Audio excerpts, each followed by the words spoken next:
Hi, this is Ed Templeton, and this is Rumori.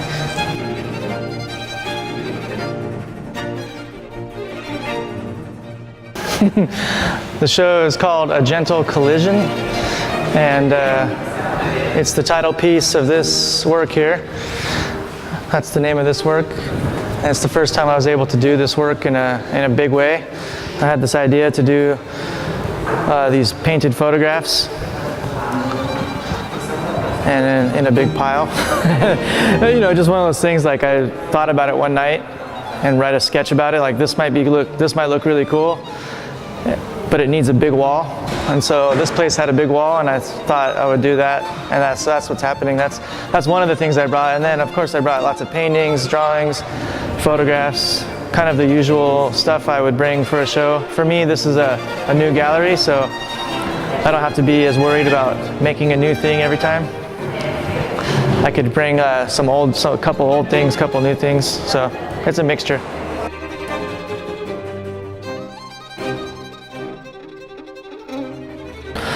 I've been painting longer than I've been shooting photographs. When I turned pro for skating in 1990, I started painting as well, and I've been painting ever since.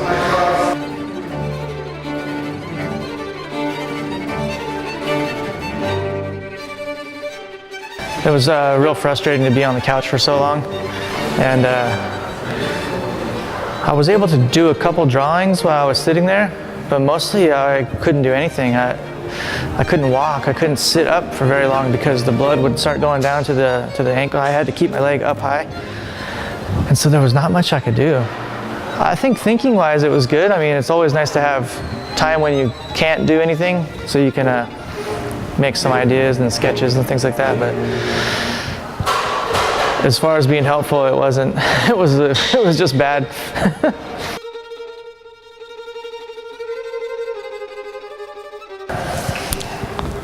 I've noticed personally a sort of progression,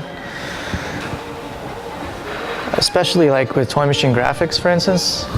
When I started, I didn't know what I was doing. I would just make the graphics and fumble through it, and only now, after like 20 years of doing toy machine, do I feel really confident about being a graphic designer for a skateboard graphic. Maybe the last 2 or 3 years, I really felt like, hey, I know what I'm doing, I can do this. Up until then, I always felt not very sure, like, am I doing it right? But now I feel like, finally, after 15, 20 years, like, hey, I'm pretty good at making skateboard graphics now. And the same goes with art. I think each year, I just get a little bit better. I wish I could go a lot faster, but it's just very short changes.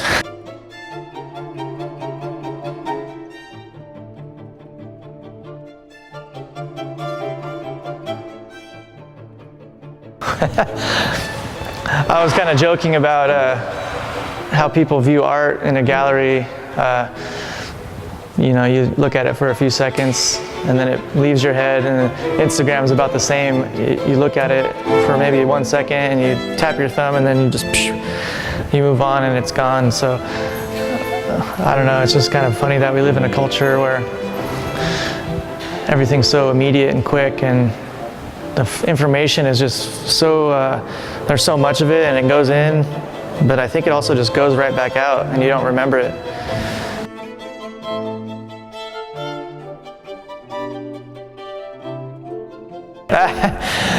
I mean, it's become that. I mean, I see, you know, like hipster kids who see like, oh, cool, you're shooting film, and it's almost like fetishized as if like a vinyl or something like that. It's kind of funny. I've shot people's portraits, and they say, oh, cool camera, is that film? And I'm like, yeah, and they're like, okay, sure, and I shoot a photo, and they're like, can I see it? I'm like, you just told you it's film. You can't look at it. So yeah. I think it's going to last, film, and I want to continue to use it. I prefer the way film looks over digital, but at the same time, I'm not anti-digital. I'm not like fuck digital type of guy. I mean, if they stop making film, then I'll use digital. That's just how it works, because I ultimately like taking photographs. That's the images is what I like. The methods of how to make it aren't as important, but I'm fortunate that I, make enough money to buy film, and it's expensive now, and I have a dark room, and I like printing myself. So as long as I can do it myself and keep that tradition going, especially now that everything's digital, it's kind of nice to have someone who's still making it the old style, and it's slower, and it has a look that you can't really match with digital. So that's why I stick to film.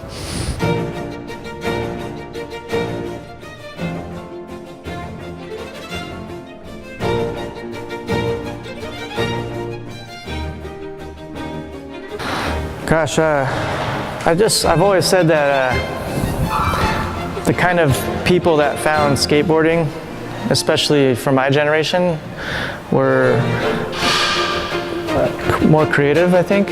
I don't think it's the same nowadays, although I think that lots of creative people still skateboard. I just don't think that finding skateboarding now is the same as what it was then, because like, for instance, everyone I skated with growing up came from a broken family, like a divorced family. And there was a sort of an alienation there. Skateboarding wasn't cool. And, so it was like an individual creative thing. And because of that, all the people that were doing it were into music and drawing and art and stuff like that. As I grew up, of course, everybody I was surrounded by was doing art and in punk bands and stuff like that. So it really felt like, when I found skating, I also found at the same time this amazing group of people, this crazy, amazing community filled with all this great stuff. And I think all that's still there, interestingly enough. It's still there, it just is not what you see when you open the magazines or turn on the TV. You see the X Games and stuff like that, but there's still creative people in skateboarding. It's just that you don't have to necessarily be alienated or feel like an outsider to find skateboarding because it is on TV.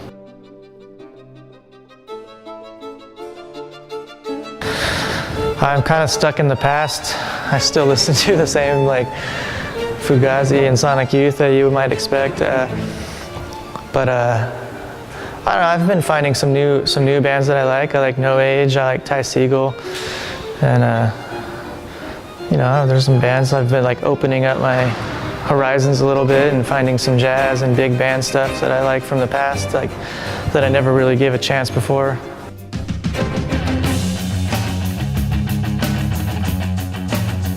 Fugazi, of course. I mean, I really like discovering that for me, and then over the years meeting Ian Mackay and those guys, it really helped me see that there's a way to like create a company, create a business, and not be an asshole at the same time. And I've tried to do that with Toy Machine, and I try to do that with my own life. I try to like, at least as much as I can. I don't think I'm like maybe doing it exactly as good as I could, but with Toy Machine especially, I try to think about that, like what would Fugazi do? All the time I'm thinking like, how can we make this cool, but and I don't know, but you're still selling things, you're still marketing things. It's like evil at the same time, and so I don't know. It's that's one band that changed my life. I can't even think of another one. Let me think. That was the one that really like philosophy style really helped me. The other ones I just liked. Cameras, well, I mean, I grew up using a Canon AE1. It's like a simple film camera, but now I use a Leica M6. It's a little quieter, which is nice. And I have a Mamiya 645 or 657. It's a it's a Fuji. Sorry, Deanna corrected me. A Fuji camera. It's a rangefinder that shoots big film. It's really nice. Dishes. Let's see. It's we just like simple food, beans and rice. I mean, I don't know, like, What, Deanna? Come here, Dana. Yeah. There's this restaurant in LA that makes a salad burrito. It's like a salad but wrapped up. It's pretty interesting. It's like healthy, of course. I like that a lot. The typical stuff, really. I mean, like veggie dogs and veggie burgers and things like that. Like simple food. I mean, I eat enough to still keep a little weight. I love London. I love walking around and shooting photos in London. New York is amazing, of course. Over the years, though, I really like visiting Vienna. I don't get to visit there a lot, but I always think like, man, Vienna's a great place. So Vienna, New York, and London.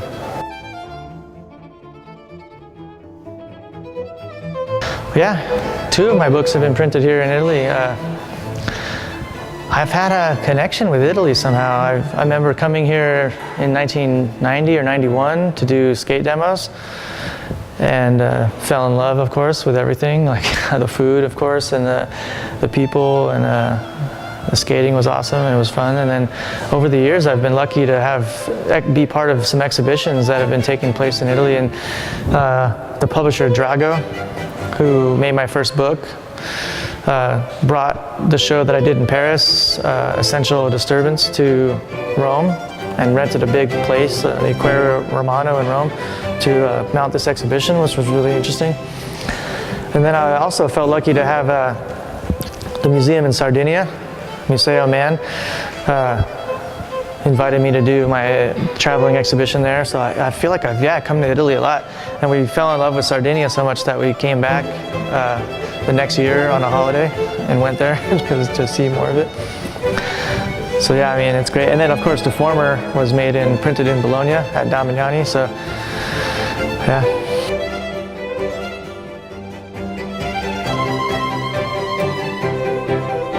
I feel like, as far as the photographs are concerned, sometimes I think the people in Europe are drawn into it a little more. I think some of the youth culture aspects of it might seem a little more normal in the US. Like people are like, oh, I see this is my daily life. But then when you take that sort of California beach culture or youth culture thing and bring it somewhere where, especially Huntington Beach is such a crazy place, it's like people who don't live there think it's crazy. And so bringing some photographs from there to a different country, I think the reaction is stronger because they kind of see a bit of life that they're not used to. And that's kind of an interesting thing.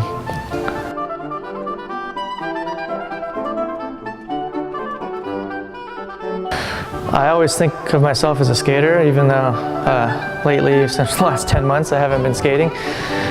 But that's just how the mentality, I think, is the skateboard mentality. So I feel like a skater, but I mean, I'm all those things, depending on who I want to speak to. You know, depending on who's asking, I might give a different answer. When you sit down next to someone on an airplane and you look at them and they say, what do you do? I'm like, what should I tell them? Because I have a lot of choices.